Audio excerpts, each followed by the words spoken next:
Olá, eu sou a professora Maria Manuela e essa é a nossa aula de anatomia e histologia do sistema respiratório.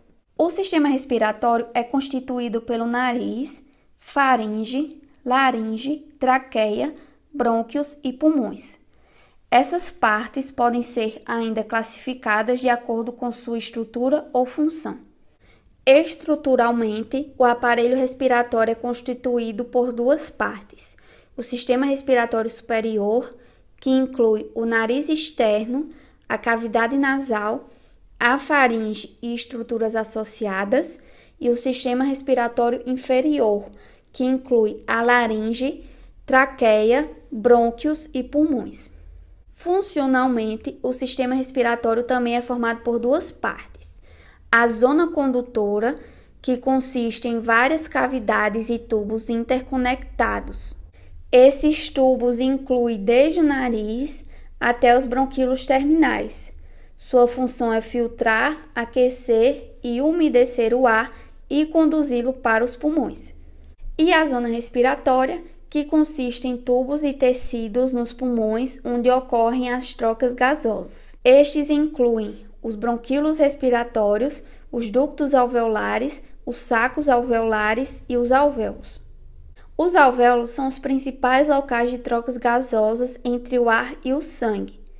O sangue desoxigenado, rico em CO2, chega aos pulmões, recebe o oxigênio e libera o CO2 nos alvéolos e volta para vascularizar todo o corpo, levando o oxigênio. No estudo da anatomia do sistema respiratório, a gente inicia pelo nariz.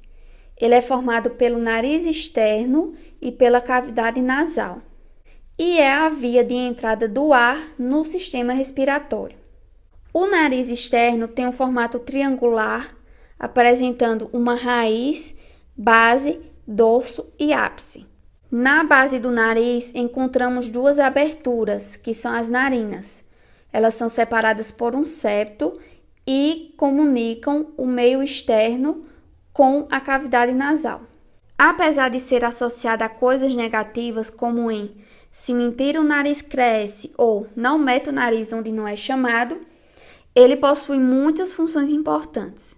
Ele funciona como uma passagem para o ar, como uma estrutura condicionadora do ar, pois ele o filtra, aquece e umidifica, recebe as lágrimas, as secreções da mucosa nasal e paranasal, e é o órgão periférico do sentido da olfação.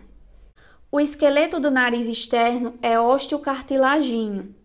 As partes ósseas são onde o nariz é contínuo ao crânio, corresponde aos ossos nasais e partes da maxila e do osso frontal.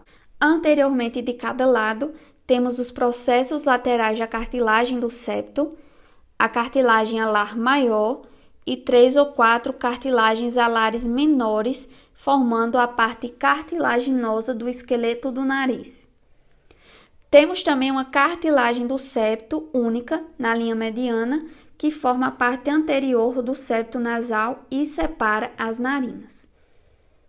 No cadáver, são preservadas apenas as partes ósseas que delimitam a abertura piriforme, que é o local de comunicação entre o meio externo e a cavidade nasal.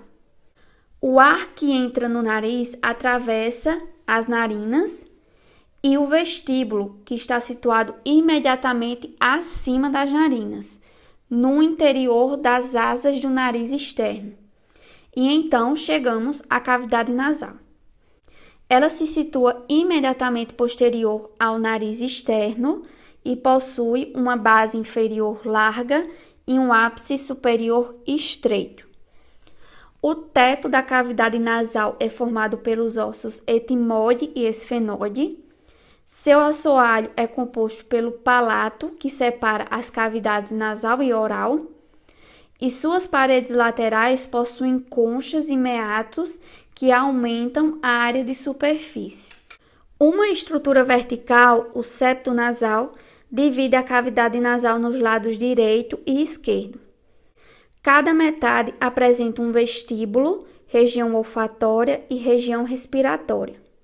As aberturas anteriores das cavidades nasais são as narinas e as aberturas posteriores são os coânos, que se abrem na parte nasal da faringe. Essas aberturas são mantidas abertas, pois são formadas por um arcabouço ósseo-cartilagino. Os ductos lacrimonasais, que drenam as lágrimas, e os dos seios paranasais, que drenam muco, se abrem na cavidade nasal. Agora, entrando em maiores detalhes, vamos começar com o septo nasal. Ele é formado por cartilagem e ossos. A parte anterior é composta pela cartilagem septal e o restante é formado pelos ossos vomer, inferiormente, e pela placa perpendicular do etimoide, superiormente. Projetadas a partir de cada parede lateral da cavidade nasal, existem 3 estruturas espiraladas cobertas por mucosa. São as conchas nasais. As conchas nasais superior e concha nasal média são do osso etimoide, e a concha nasal inferior é um osso à parte. O sulco inferior a cada concha é um meato nasal. O arranjo das conchas e meatos aumenta a área de superfície da cavidade nasal e o sangue presente nos capilares que o vasculariza aquece o ar enquanto ele circula dentro da cavidade nasal. Aqui nós temos a representação do osso etimoide separado para a gente ver a placa perpendicular que forma uma parte do septo nasal.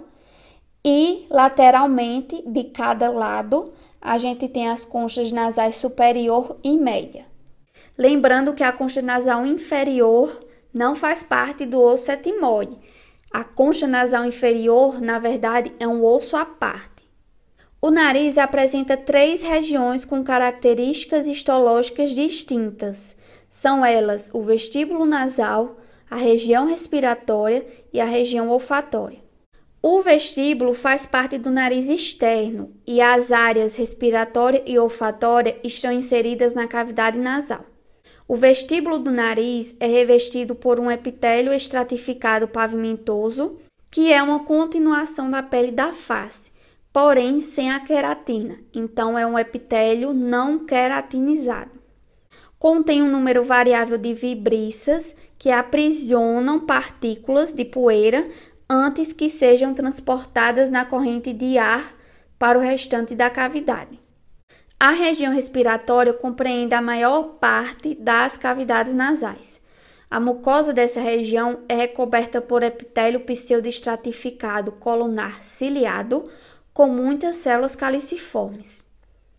Na verdade, a maior parte da porção condutora tem esse mesmo revestimento.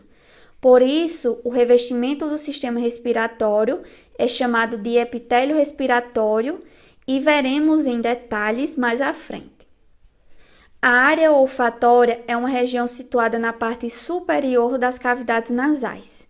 Essa região é revestida por mucosa olfatória especializada. É o epitélio olfatório. Nos humanos, a área de superfície total da mucosa olfatória é de apenas 10 cm². Já nos animais com sentido agudo do olfato, a área de superfície total da mucosa olfatória é mais extensa. Por exemplo, certas espécies de cães apresentam área de superfície total de mais de 150 cm². Como o epitélio da região respiratória, o epitélio olfatório também é pseudoestratificado, mas contém tipos de células muito diferentes e carecem de células caliciformes. Esse epitélio é formado pelos seguintes tipos de células: as células receptoras olfatórias, que são neurônios olfatórios bipolares, que se estendem pela espessura do epitélio e entram no sistema nervoso central.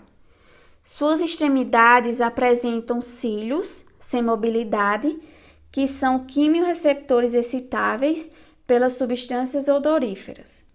O segundo tipo celular são as células de sustentação, que são células colunares e fornecem suporte mecânico e metabólico às células receptoras olfatórias.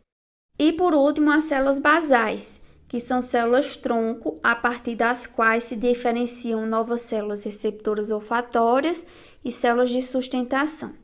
Na lâmina própria dessa mucosa, além de abundantes vasos e nervos, nós temos as glândulas de Bowman.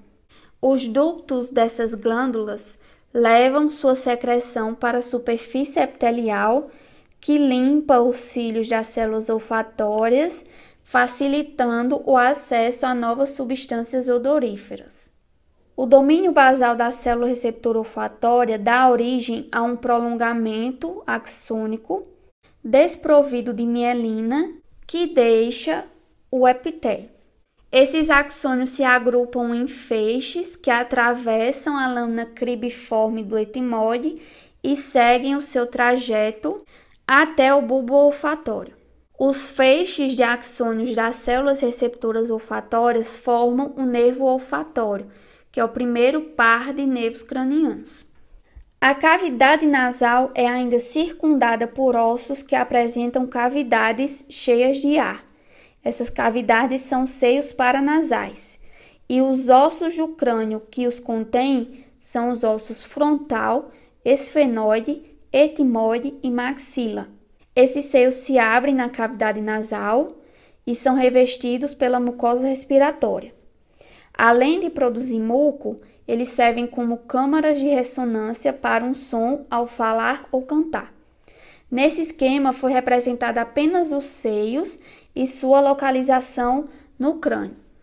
O ar que passa através da cavidade nasal segue através da faringe, que é um tubo em forma de funil com aproximadamente 13 centímetros de comprimento, que começa nos coânos, que é a abertura posterior das cavidades nasais, e se estende para o nível da cartilagem cricóidea, que é a cartilagem mais inferior da laringe. As paredes da faringe são constituídas de músculos esqueléticos e o lúmen é revestido com uma túnica mucosa.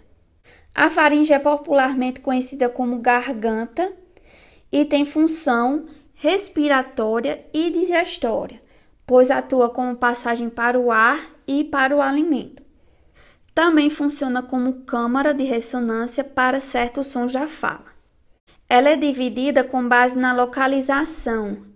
Então, a parte da faringe posterior às cavidades nasais é a nasofaringe. Aquelas partes posteriores à cavidade oral e à laringe são as orofaringe e a laringofaringe, respectivamente. Inferiormente, a faringe é continuada pela laringe. Sua função principal é impedir que o alimento ou os líquidos entrem na traqueia e nos pulmões durante a deglutição e permitir a passagem do ar durante a respiração. Um papel secundário da laringe é a produção de sons. A parede da laringe é composta por 9 fragmentos de cartilagem. 3 ocorrem isoladamente, que são as cartilagens tireoide, epiglote e cartilagem cricóidea. E 3 ocorrem em pares, que são as cartilagens aritenoides, cuneiformes e corniculadas. A cartilagem tireoide provoca a proeminência laríngea, que é conhecida como pomo de Adão. E essa proeminência pode ser vista na superfície da pele de homens. Aqui nós temos representações da laringe em 3 posições: na vista anterior, posterior e um corte sagital mediano, representando as cartilagens e seus ligamentos. Anteriormente, a gente visualiza a maior delas, que é a cartilagem tireoide, e inferiormente a gente tem a cartilagem cricóidea, que tem um formato de anel. Então, ela é continuada posteriormente. Já a cartilagem tireoide é aberta na região posterior. Nessa visão, a gente consegue visualizar a cartilagem epiglote e junto com as cartilagens tireoide e cricóidea são as 3 cartilagens que são apresentadas isoladamente na laringe. As outras 3 cartilagens se apresentam em pares, que são as cartilagens aritenoide, corniculada e a cuneiforme, que não foi representada nessa imagem. Já a cavidade da laringe é o espaço que se estende desde a entrada da laringe, que é o ádito da laringe, até a margem inferior da cartilagem cricóidea, que é o local de transição entre laringe e traqueia. Existe uma fenda anteroposterior onde localiza-se o ventrículo da laringe, que é uma invaginação delimitada superior e inferiormente por duas pregas, a prega vestibular e a prega vocal, respectivamente. Essas pregas são formadas pela mucosa. A parte da cavidade da laringe acima das pregas vestibulares, que são as cordas vocais falsas, é chamada de vestíbulo da laringe. E a parte da cavidade da laringe abaixo das pregas vocais, que são as cordas vocais verdadeiras, é chamada de cavidade infraglótica. A região compreendida entre as pregas vestibular e vocal de cada lado é o ventrículo da laringe. A passagem do ar através das pregas vocais determina sua vibração e produz ondas sonoras. A abertura mediana entre as pregas vocais, através da qual o ar passa, se chama rima da glote. Na sequência, nós temos a traqueia, que é um órgão tubular semirrígido, localizado anteriormente ao esôfago e com aproximadamente 12 centímetros de comprimento. É constituída por uma série de anéis cartilaginosos sobrepostos em forma de C, e esses anéis são ligados entre si pelos ligamentos anulares. A parede posterior é desprovida de cartilagem e recebe o nome de parede membranácea da traqueia. Ela é formada pelo músculo traqueal. A parede da traqueia consiste em 4 camadas bem definidas. A primeira é a mucosa, que é formada por um epitélio pseudoestratificado ciliado e uma lâmina própria rica em fibras elásticas. A camada submucosa é formada por tecido conjuntivo. A camada cartilaginosa, que é formada pelas cartilagens em forma de C. Essas cartilagens são do tipo hialina. E a adventícia, que é composta de tecido conjuntivo que liga a traqueia às estruturas adjacentes.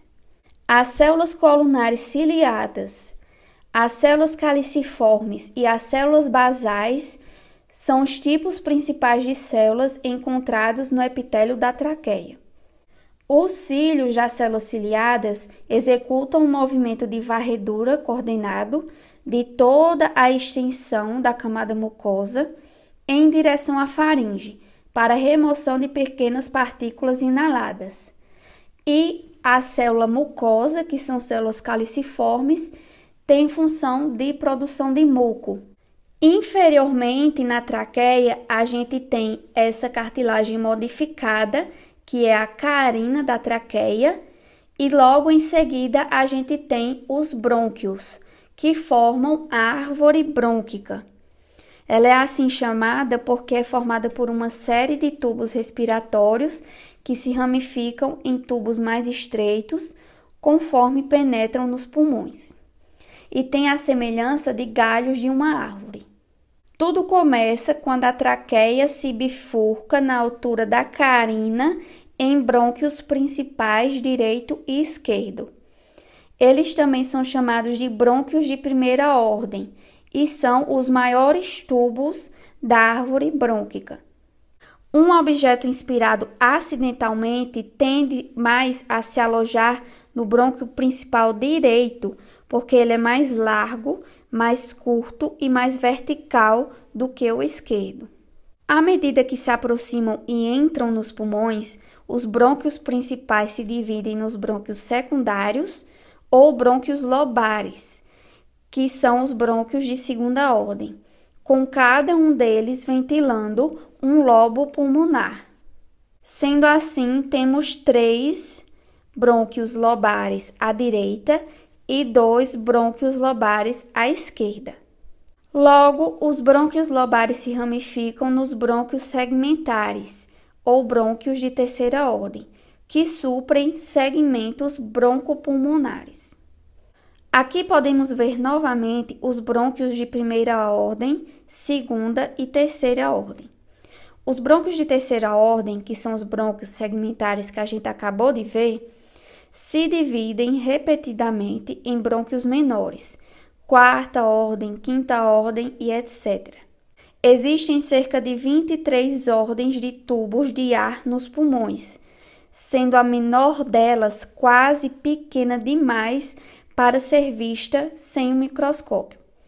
Os tubos menores de 1 milímetro de diâmetro são chamados bronquíolos, que significa pequenos brônquios. E os menores que estes, que são os bronquíolos terminais, têm menos de 0,5 milímetros de diâmetro.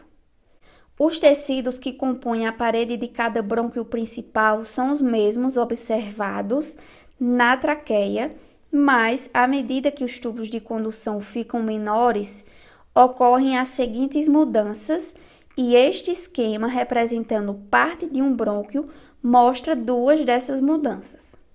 A primeira mudança é no tecido conjuntivo.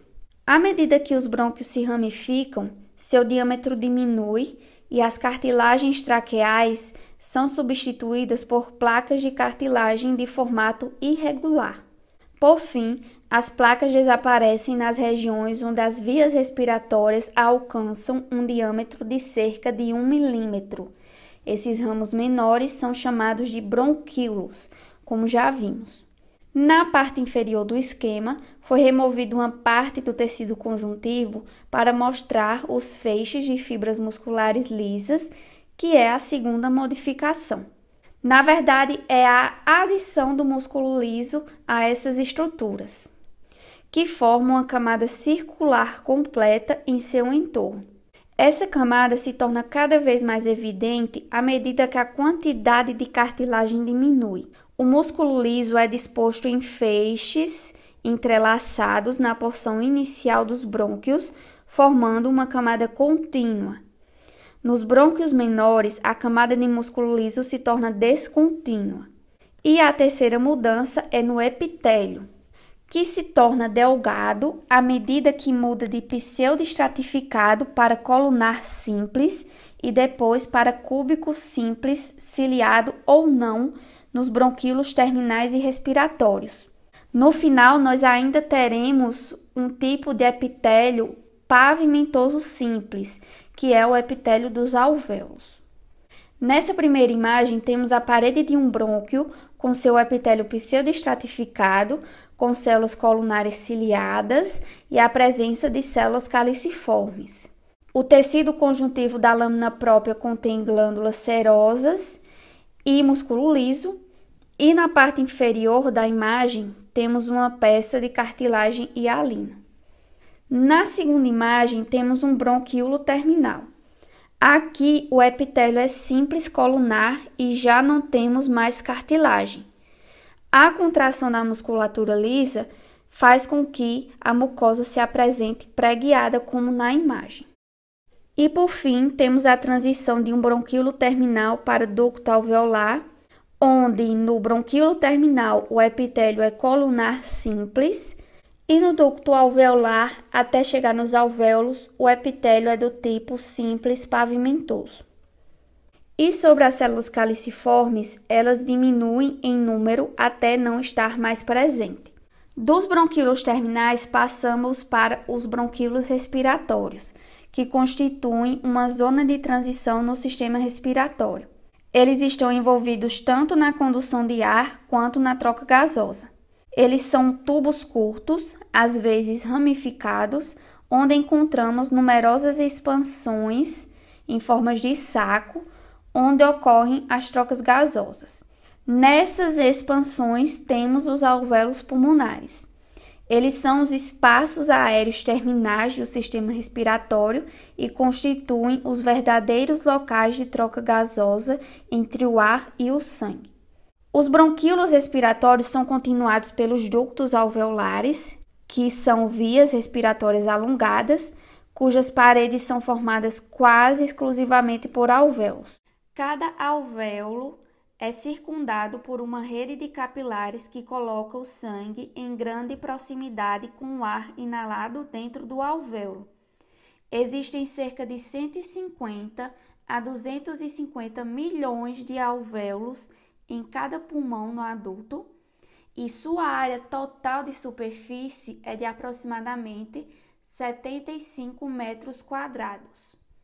Essa imagem representa os capilares que envolvem os alvéolos. No caso aqui, os alvéolos não foram representados. O epitélio alveolar é composto de várias células especializadas. Os pneumócitos do tipo 1, que é o tipo mais conhecido, compreende 40% de todas as células do revestimento alveolar. São células pavimentosas, extremamente finas, que revestem a maior parte da superfície dos alvéolos, 95%. Essas células são unidas entre si e com outras células do epitélio por zônulas de oclusão. A principal função dos pneumócitos do tipo 1 é constituir uma barreira de espessura mínima para possibilitar as trocas de gases e, ao mesmo tempo, impedir a passagem de líquido. Os pneumócitos do tipo 2, ou células septais, são células secretoras. Elas têm um formato cuboide e estão intercaladas com as células do tipo 1. Essas células representam 60% das células do revestimento alveolar, porém, em virtude do seu formato, cobrem apenas cerca de 5% da superfície do alvéolo. Elas produzem e secretam surfactante e são células progenitoras das células alveolares do tipo 1. A camada de surfactante produzida pelos pneumócitos do tipo 2 diminui a tensão superficial na interface ar-epitélio, que reduz também a força necessária para a inspiração. Com isso, facilita a respiração. Além disso, sem o surfactante, os alvéolos tenderiam a entrar em colapso durante a expiração. E o último tipo celular que a gente vai comentar aqui são as células de poeira, que são os macrófagos nos alvéolos.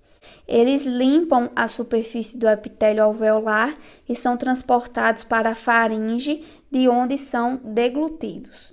E para concluir, temos os pulmões, que são os principais órgãos da respiração. É um órgão par, nós temos o pulmão direito e o pulmão esquerdo. Junto às pleuras, ocupam toda a cavidade torácica lateral ao mediastino. O mediastino é a região mediana da cavidade torácica, onde a gente encontra o coração, grandes vasos e alguns órgãos, como o esôfago e a traqueia. Já a pleura é um saco seroso completamente fechado que envolve os pulmões. Ela possui duas camadas. A mais interna é a pleura visceral e reveste os pulmões. A mais externa é a pleura parietal e reveste a parede interna da cavidade torácica. As duas pleuras são contínuas uma à outra e entre elas há um espaço virtual que é a cavidade da pleura. Essa cavidade contém uma película de líquido que permite o livre deslizamento entre as pleuras, visceral e parietal, durante a respiração. Os pulmões, eles têm um formato cônico e suas faces anterior, lateral e posterior entram em contato com as costelas. Com isso, formam uma face costal que é continuamente curva. Logo abaixo da clavícula, temos o ápice, que é a ponta superior e arredondada do pulmão. Já a face inferior, côncava, que é a base, repousa sobre o diafragma e é a face diafragmática. Medialmente, temos a face mediastinal, e nessa região temos uma depressão, que é o hilo, através da qual vasos sanguíneos, brônquios, vasos linfáticos e nervos entram e saem do pulmão. Coletivamente, essas estruturas prendem o pulmão ao mediastino e constituem a raiz do pulmão. Como o coração é ligeiramente voltado para a esquerda do plano mediano, os pulmões esquerdo e direito têm forma e tamanho diferentes. O pulmão esquerdo é um pouco menor do que o direito e possui uma incisura cardíaca, que é um desvio em sua margem anterior que acomoda o coração. Além disso, fissuras profundas dividem os dois pulmões em lobos. O pulmão esquerdo é dividido em lobo superior e lobo inferior. Essa divisão é feita pela fissura oblíqua. Já o pulmão direito possui 3 lobos, porque possui 2 fissuras. Os lobos são superior, médio e inferior, e as fissuras são as fissuras oblíqua e horizontal. Por fim, os lobos são subdivididos em segmentos broncopulmonares, que são supridos pelos brônquios segmentares. O pulmão direito contém 10 segmentos broncopulmonares e o pulmão esquerdo contém 9. Então, essa foi a nossa aula de anatomia e histologia do sistema respiratório. Espero que vocês tenham compreendido e nos vemos na próxima aula.